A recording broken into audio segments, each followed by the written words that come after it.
et il n'ira pas à la vigne. Or, chacun d'entre nous pourrait se situer dans le premier fils qui dit non et qui y va, ou dans celui qui dit oui et voilà.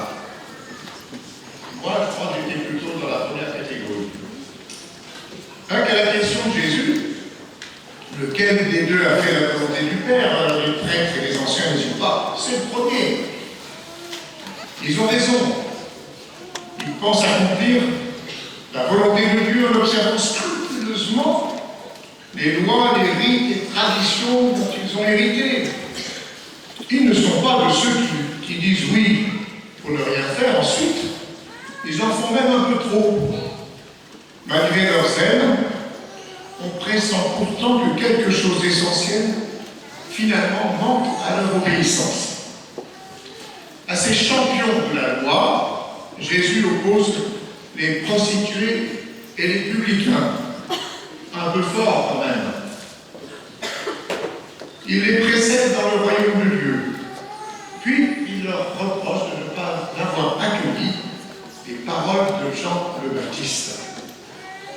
Trop sûrs d'eux-mêmes et de leur mérite, ils ont fermé leur cœur à son appel à la conversion. Mais quand le refus s'accompagne du repentir, qu'on accepte de s'en remettre à celui qui pardonne et libère, chacun découvre qu'il est plus grand que son refus ou que son manque apparent de générosité. Ce n'est pas une vieille histoire. Chacun d'entre nous, chacune d'entre nous, on peut s'y retrouver plus ou moins. Et pourquoi? Et pour pouvoir vivre cet appel du Christ et être ses témoins, eh bien, vous le savez, il faut recevoir la plénitude de l'Esprit Saint. Expérience des apôtres, expérience de 75 d'entre nous ce soir. Vous allez recevoir, chers confirmants, cet esprit qui va vous permettre de rejoindre l'expérience même des apôtres à la Pentecôte. Vous vous souvenez, je résume en 2 mots, rassemblés, et voilà qu'une tempête éclate, le vent envahit le cénacle et comme des lampes de feu viennent se poser sur chaque disciple, et les voici animés d'une magnifique force nouvelle. J'aime bien cette image du feu et du vent. Le feu, c'est ce qui rassemble, c'est le foyer. On a à certains jours besoin de se retrouver avec d'autres, de se réchauffer, d'écouter la parole, de recevoir les sacrements, oui, de vivre en communauté. Et puis, il y a le vent qui disperse. On ne sait ni d'où il vient, ni où il va, mais il envoie au loin. Le disciple, il est en même temps apôtre, envoyé au loin. Le disciple ami proche de Jésus, que vous êtes, il est envoyé annoncer la parole. C'est pas rien. 75 jeunes dans notre diocèse, et d'autres aussi, ils arrivent d'Argenteuil, où je vais rencontrer une quarantaine de lycéens et lycéennes qui vont être confirmés en novembre. C'est pas rien que les jeunes aujourd'hui osent affirmer qu'ils sont chrétiens, dans un monde quand même finalement assez rude et incertain, que vous osiez dire, me voici. Je souhaite recevoir ce don de Dieu. Je suis évêque depuis un certain temps. Et pas une fois, je me suis dit, encore une confirmation. Pour moi, je rends grâce pour l'œuvre de Dieu dans le cœur de ces jeunes et de ces adultes. Tout à l'heure, dans les catéchistes, l'enseignatrice m'a dit, vous vous souvenez de moi? Oui, à peu près. Vous m'avez confirmé il y a 5 ans, bien sûr, voilà. Et voilà qu'elle était animatrice des plus jeunes. Que c'est beau de recevoir l'Esprit Saint. Ces apôtres, ils étaient cachés parce qu'ils avaient peur de subir le même sort que leur maître. Ils étaient calfeutrés, verrouillés à double tour. Et voilà que la force de l'Esprit va leur donner la capacité, j'aime bien dire ça, de sortir d'eux-mêmes, d'aller vers ceux qu'ils rencontrent et de témoigner dans la propre langue de ceux qui les entendent. Chacun les entendait dans sa propre langue. Vous savez, c'est une mission magnifique d'entrer dans l'histoire, dans la culture de l'autre, pour lui faire goûter, pour lui faire saisir la beauté de croire, pour lui faire découvrir l'Évangile. Si tu savais le don de Dieu, dit Jésus à la Samaritaine. Et tout à l'heure, avec le Père Victor et le Père Lucas, nous allons vous marquer avec cette huile parfumée pour que vous sentiez la bonne odeur du Christ. Soit marqué de l'Esprit Saint, le don de Dieu. Moment fondamental que ce sacrement, qui dure que quelques minutes, mais qui va se déployer dans une vie de confirmé.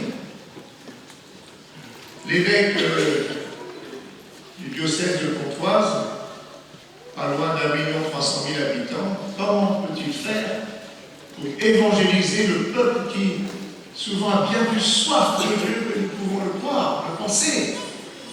Bien sûr, les prêtres et les diacres consacrés, les laïcs en mission qui vous accompagnent, les chefs d'établissement aussi, mais eux, ils sont confirmés déjà de longue date, c'est ça, et voilà, les jeunes confirmés, vous allez enthousiasmer, au sens fort, ce monde qui a tellement besoin d'entendre une parole de paix, de justice, de pardon, d'amour, de tendresse, de proximité. Et c'est ce que j'ai perçu dans les lettres que vous m'avez fait parvenir. Et je me réjouirai de la douzaine de lettres que je n'ai pas encore reçues. Et je vous répondrai dans les semaines qui viennent. Je fais cette promesse devant une multitude de témoins avant la fin de l'année 2023. Vous aurez reçu un réponse. J'en cite quelques-uns seulement. Parce que j'avais prévenu beaucoup plus, mais il y en a qui sont debout. Ils sont debout comme moi. J'ai été très touché par eux. Je vais en citer 4-5. Je demande la confirmation pour marquer mon nouveau départ et cette nouvelle étape de la foi. Un autre. Je demande la confirmation pour grandir dans la foi en tant que chrétien et fils de Dieu. Pour moi, dit ce confirmant, ce sacrement signifie que je pourrai tracer mon propre chemin dans ma vie chrétienne. Un autre, un peu plus. J'ai envie de faire le bien autour de moi. J'ai envie de recevoir la confirmation pour me rapprocher de Dieu, pour me retrouver, pour le retrouver. Il a mis un L majuscule. En recevant ce sacrement, j'aimerais qu'il sache que malgré tout ce que j'ai pu faire dans ma vie, je le remercie pour tout, je le remercie de m'avoir donné la vie. Allez, encore deux. Ma demande de sacrement représente un engagement personnel pour ma foi et pour ma relation à Dieu. Je souhaite que l'Esprit Saint m'accompagne dans ma vie et me guide dans mes choix. Je désire pouvoir un jour accompagner et guider quelqu'un dans sa foi chrétienne et pouvoir être sa marraine de confirmation. Super. Avis à d'autres. Placez-vous à tout. Allez, le dernier. Oui. Je souhaite recevoir le sacrement de la confirmation afin que l'Esprit Saint me comble tous ses dons et que je puisse les mettre au service de la mission et de l'annonce de l'Évangile. J'espère que par ce sacrement, l'Esprit Saint devienne ma force permettant de me donner davantage pour les autres, notamment les plus démunis, et de continuer ce voyage sur la terre en ayant toujours pour objectif la sainteté et le ciel. Je ne peux pas aller beaucoup plus loin, un tout petit peu quand même. Oui, mais je suis un peu trop loin. Mais je vais terminer. Simplement vous dire,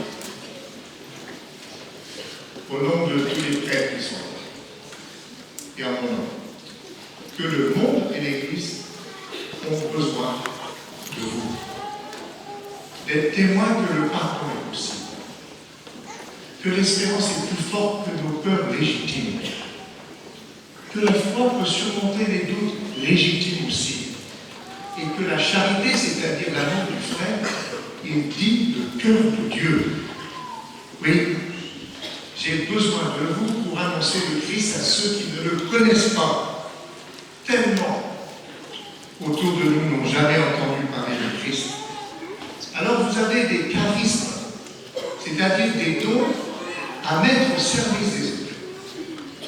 Entre vous, avec vos animateurs et les prêtres, réfléchissez quels dons vous allez pouvoir mettre au service de la communauté, au service de la prière, au service de la catéchèse, de l'éveil à la foi, le service du frère.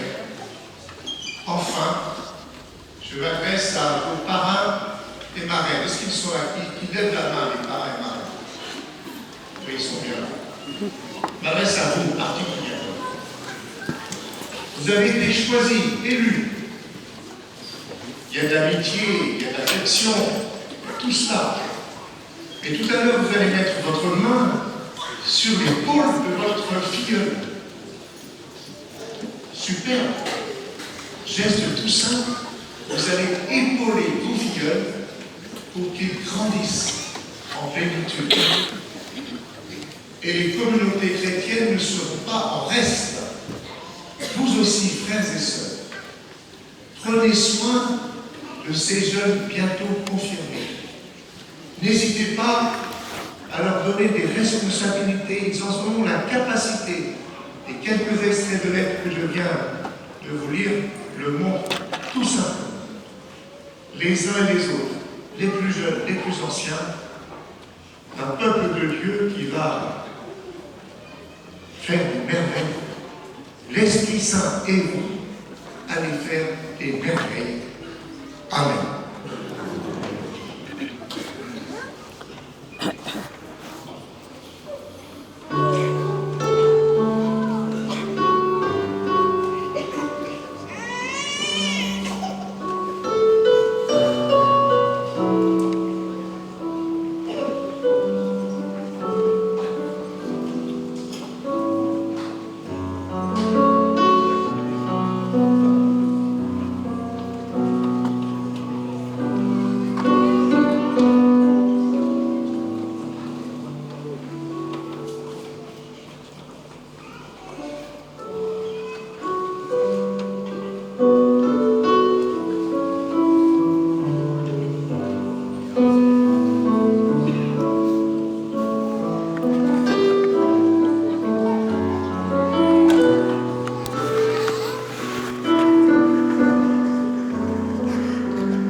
Vous avez manifesté au début de cette célébration en répondant, me voici, votre désir